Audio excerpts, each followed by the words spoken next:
Welcome to Kaliba 2020 HarperCollins Rep Pick session. I wish we could see you. I'm Jim Hankey in San Francisco, and my partner in crime is Gabe Barillas from Southern California. We've got a lineup of kids' books for you today. And without further ado, I think we'll just start down the lineup. Gabe, over to you. So we're going to start off. I'll start off with Truth Without Ruth, No Truth Without Ruth. The Life of Ruth Bader Ginsburg. We've got some really wonderful illustrations from Nancy Zhang and Kathleen Kroll, who a lot of you will recognize, has written some really terrific books. And this is, it's an empowering picture book for the older picture book crowd. It's great for a read aloud. It's great for a classroom.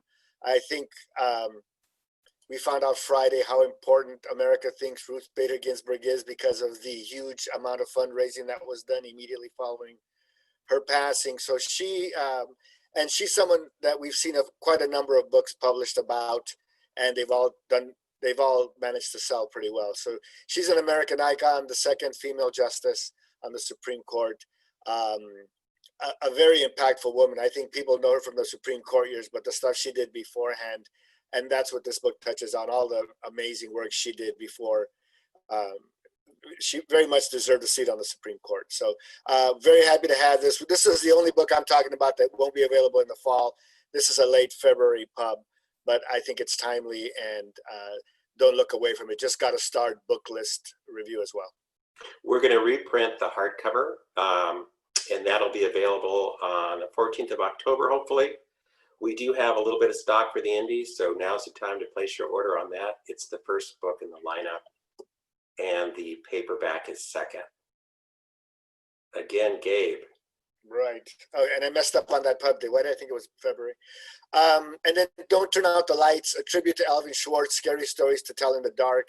And the subtitle says it all. It's a really great package. It's a nice little hardback. We've always done very well. I mean, we've done very well with Scary Stories to Tell in the Dark for a millennia, it seems. But these are updated. They are not necessarily kids authors involved here. So it's a really, really great collection with some really cool art. It's R.L. Stine approved, which I think is a big deal for this audience. He still sells to this audience. And they're just real creepy, scary stories. Scary Stories to Tell in the Dark might have been a little corny along the way. These are pretty much updated for today's kid. I think it's got a good price at $16.95. It'll make a great gift, and it'll be a lot of fun to sell and put in people's hands. As I said, unexpected with a lot of the adult authors included here. So you get some pretty sophisticated, scary stories. And the artwork is great. They don't have Stephen Gamble, who did the original artwork for the Alvin Schwartz books, but this illustrator, I think, has got similarly creepy genetic background here, and I think it's going to scare the pants off of any teen, and it's scaring the pants off of me right now. Put that away. Close it up. And moving right along, PB and J. We've just introduced Harper Alley, which is our graphic novel imprint, illustrated book imprint. You'll see a number of forms that we have on the fall catalog. A surprising number of these books showed up on the Indie Next summer fall pick roundup. And PB&J is a lot of fun. P is an actual P that likes nothing better than to roll.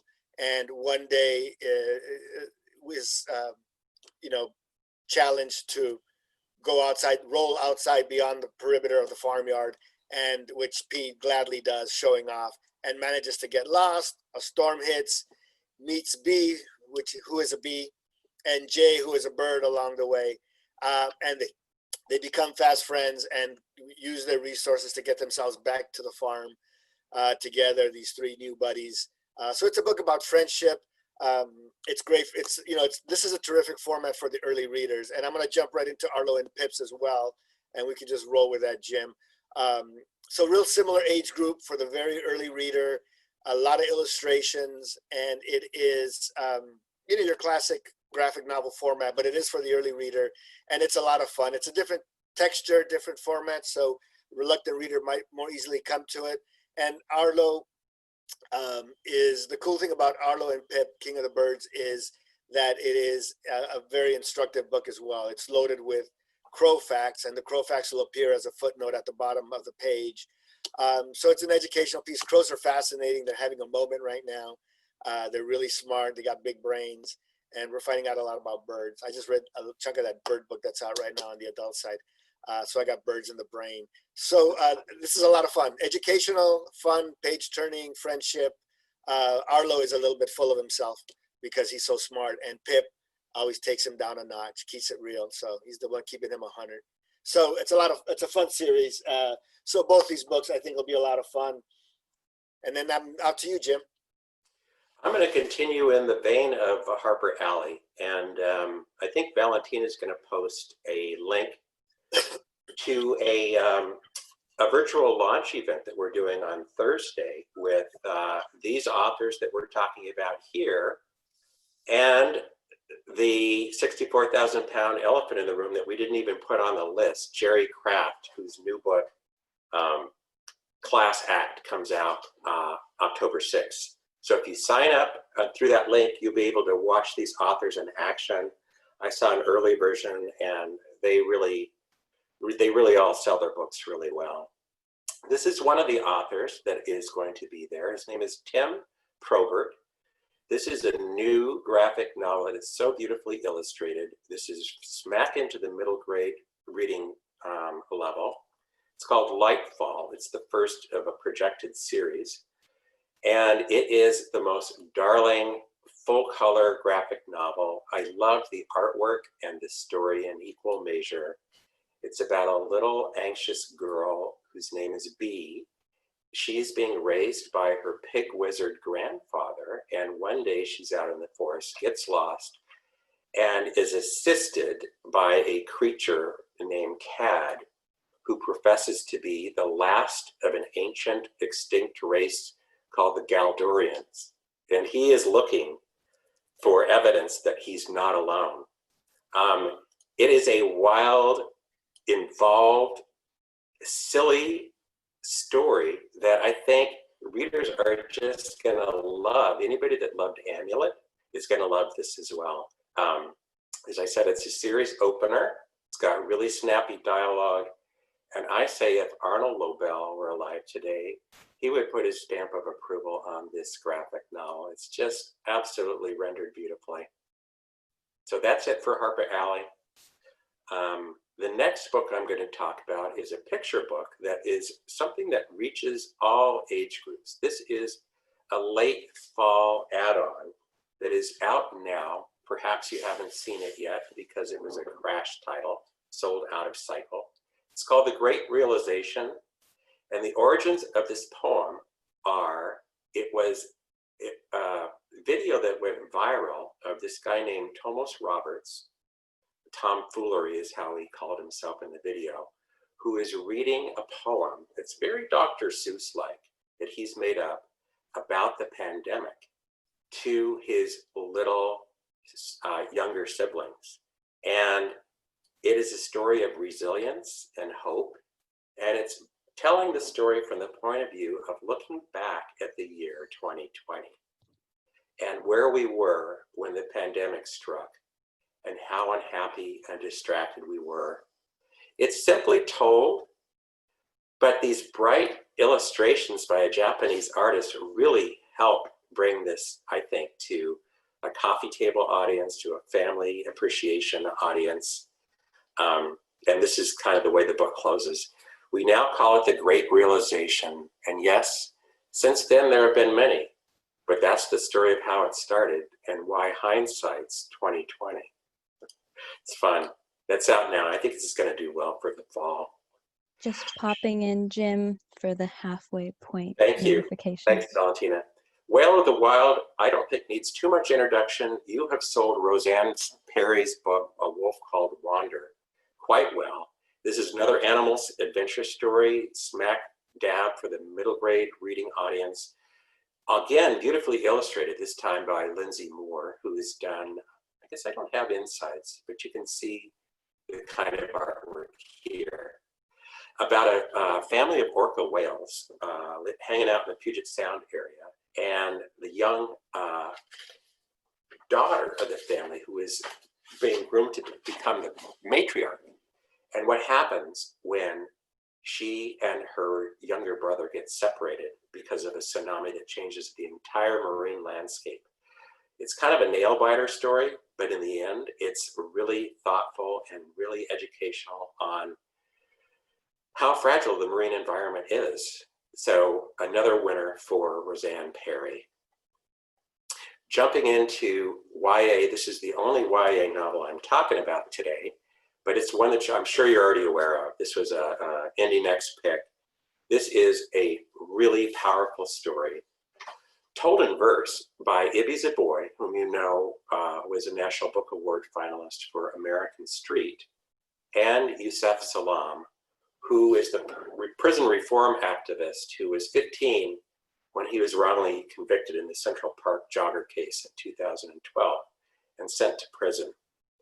So this is a story that draws its inspiration from his own experience, and it explores issues such as the school to prison pipeline for Black boys, mass incarceration, and the power of art to save lives, because Yusef's saving grace in real life was his ability to express himself through poetry and art, even while he was in prison.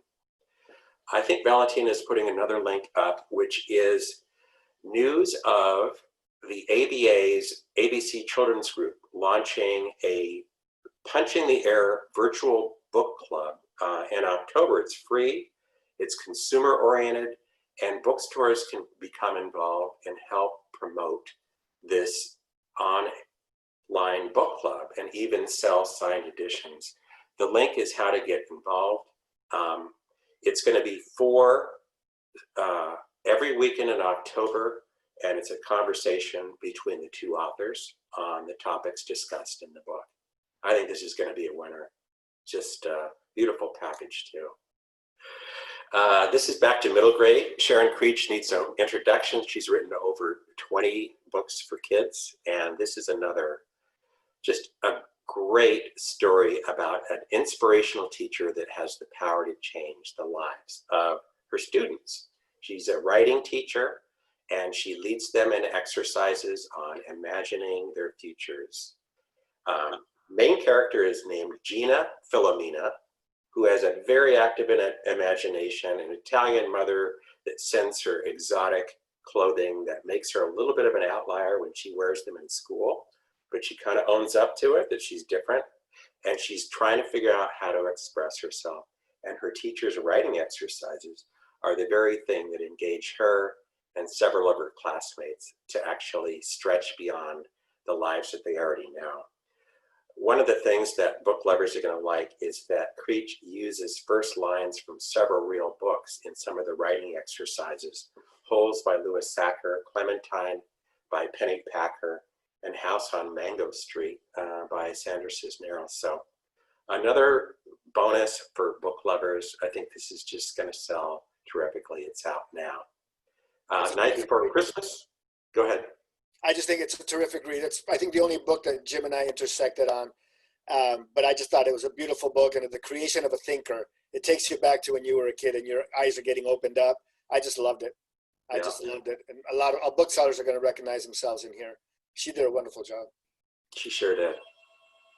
I'm just going to wave this in front of you because it needs no introduction. Lauren Long illustrating Clement Moore's 200-year-old Christmas story, The Night Before Christmas. What he's done is enlarge the story with families, 4 different families, each of which are from different ethnicities, geographic areas, socioeconomic backgrounds, and he does a great job. The other thing that he does is he takes the line, 8 tiny reindeer, and says, well, if the reindeer are tiny, then Santa's got to be tiny. Aha, that's how he fits down chimneys. Anyway, a new spin on an old tale. This is another one that needs no introduction, but Gabe and I are both just kind of salivating at the prospect of you all selling tons of this. It is a treasury of all Kevin Hankis's mouse picture book stories. So all 9 of them in one beautiful binding, $24.95. Only $24.95. And $24.99, 4 pennies more. And a beautiful new jacket featuring all of the critters. Who can resist this? This is grandma big. Stack this one. Stack it. It's got a nice high ticket at $24.99. And then Charming as a Verb was one of my absolute favorites of the season, adult and kids. It's Ben Philippe has got a wonderful voice. He writes a real quick narrative, terrific dialogue. We've got a really charming protagonist here, and it's just so much fun. Henry is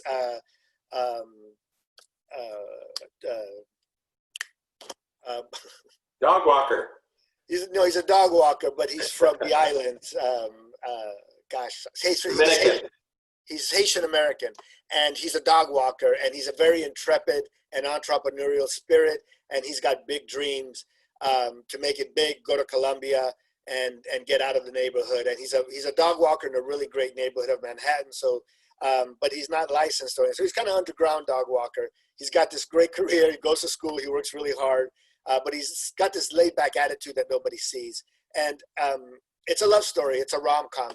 He, of course, meets another really kind of off-the-wall character, Connie Troy, who is not one of the insiders, and convinces Henry to give her a makeover and make her cool, bring her into the group, or else she's going to tell on his dog.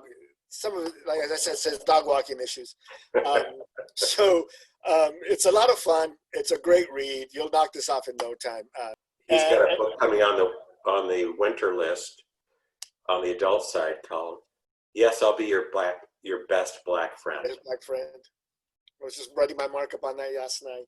And then I'm going to finish off with a real favorite of mine, Andrea Portes, who's a local LA author. I met Andrea years ago when she had written an adult novel, kind of steamy woman's fiction. And she came over to Harper and has been doing some YAs. She did a couple of really good middle grade mysteries, the last 2 books that I really, really enjoyed, that I think are just great for anybody. And then she's back to the YA world with This Is Not a Ghost Story. And we have a young woman who goes out to work for the summer, and she's in this house that is not quite what it seems, makes her very uncomfortable. She gets this I'm not wanted feeling. Anyways, super creepy, really well done.